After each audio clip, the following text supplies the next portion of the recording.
यह आदमी अचानक देखता है कि जेल की कोठरी के फर्श पर कुछ है। वह ध्यान से देखता है तो पाता है कि 3 चींटियां एक जोड़ी कपड़े उठा ले जा रही हैं। अभी वह कुछ समझ ही पाता कि अचानक वो कपड़े लाखों गुना बड़े हो जाते हैं। हक्का बक्का आदमी और भी हैरान हो जाता है। तभी चींटियां जमीन पर उल्टी गिनती काउंटडाउन का आकार बनाने लगती हैं, मानो उसे कुछ करने का इशारा कर रही हों। उधर जेल का पहरेदार वार्डन उसकी ओर बढ़ रहा होता है। आदमी सब समझ जाता है और तुरंत कपड़े पहनने लगता है। जैसे ही उल्टी गिनती खत्म होने को होती है, वह आखिरी हेलमेट भी पहन लेता है। जब पहरेदार कोठरी के दरवाजे पर पहुंचता है तो देखता है कि अंदर कोई नहीं है।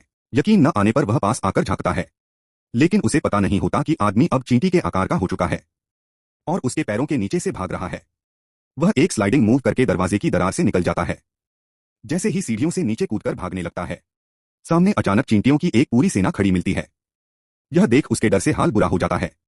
लेकिन राहत की बात यह होती है कि ये चींटियां बहुत सिद्धांतवादी हैं। वे कभी भी सुरक्षात्मक कवच पहने शरीर को नुकसान नहीं पहुंचाती। तभी ऊपर से जोर की गड़गड़ाहट होती है और एक चींटी का हेलीकॉप्टर सामने आकर उतरता है। आदमी समझ जाता है कि ये सब चींटियां उसे बचाने आई हैं। वह बिना सोचे समझे उनकी पीठ पर चढ़ जाता है। इसी बीच जेल में उसकी फरार होने की खबर से हड़कंप मच जाता है। सभी पुलिसकर्मी उसकी तलाश में लग जाते हैं। आदमी इस अफरा-तफरी का फायदा उठाकर चींटी हेलीकॉप्टर की मदद से भाग रहा होता है कि अचानक एक मोटरसाइकिल तेजी से निकलती है। उसकी तेज हवा का झोंका उसे उड़ाकर सीधे एक बस के अंदर पहुंचा देता है, जहां वह एक औरत के बालों में गिरता है। अगले ही पल एक थप्पड़ उसे उड़ाकर अखबार पर दे मारता है। वह सांस भी नहीं ले पाता कि फिर खिड़की से बाहर जा गिरता है।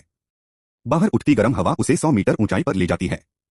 लगातार झटकों और टक्करों से पहली बार उड़ान भर रहा आदमी चक्कर खाकर आंखें बंद कर लेता है और सीधा नीचे गिरने लगता है।